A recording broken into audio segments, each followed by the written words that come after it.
you look poor against a team that is the lowest ranked in the competition. You're doing yourself no favours whatsoever. And you look at the players who are poor, and there's no getting away from it. Delhi was he had one nice touch, I remember, in the first half. But he just offered nothing to the game after that. And, Delhi he was 7 minutes away from doing the hat-trick of half-time substitutions. Mourinho obviously took him off at half-time against Everton in the first game of last season. Nuno took him off against half-time. Half-time was the Arsenal match, I think he did. And now, he came off in the 52nd minute against Mura because he was that bad. He could have no complaints about coming off. He genuinely was so poor. And, I do fear for Delhi. I do, because the questions about Delhi have been more, I'd say, about how he fits into formations this season. How was he going to fit into Nuno's formation? He ended up playing as part of a midfield three. And then you say the same again when Conte comes in. Where does he fit exactly in that formation? I don't think I'd say there were too many questions about his kind of effort and work rate. He worked incredibly hard in the summer, got himself really fit. And in the games, you can see him really trying hard. Whereas just on Thursday night, there was nothing there. And it was so disappointing because I've been a big Delhi fan over the years. And I get that his confidence is probably kind of rock bottom. And I get, he's... maybe we're seeing the final months of Delhi at Tottenham. I don't know.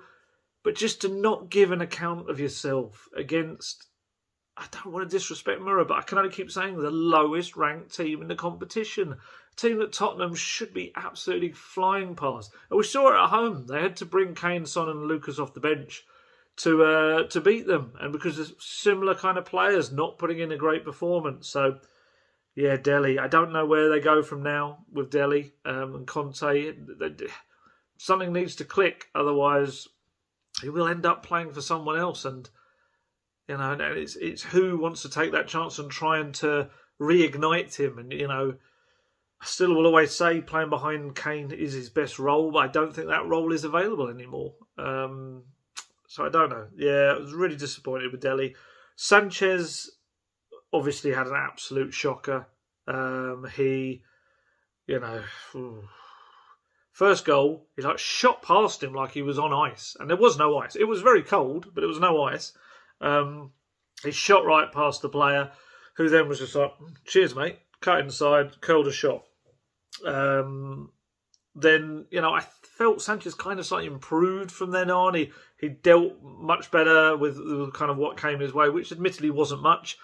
And in those final moments, again, turned inside out like a top. And it was like, it was poor. And again, I think Sanchez has been one who I feel, especially at the start of the season, before that bewildering, isolation he had to do because, he had to go off with Colombia. I say bewildering because it was just all such a mess. But I felt he played well then. He's had a few matches since as well where he's played quite well, but he looked so substandard. He really, really did in Maribor.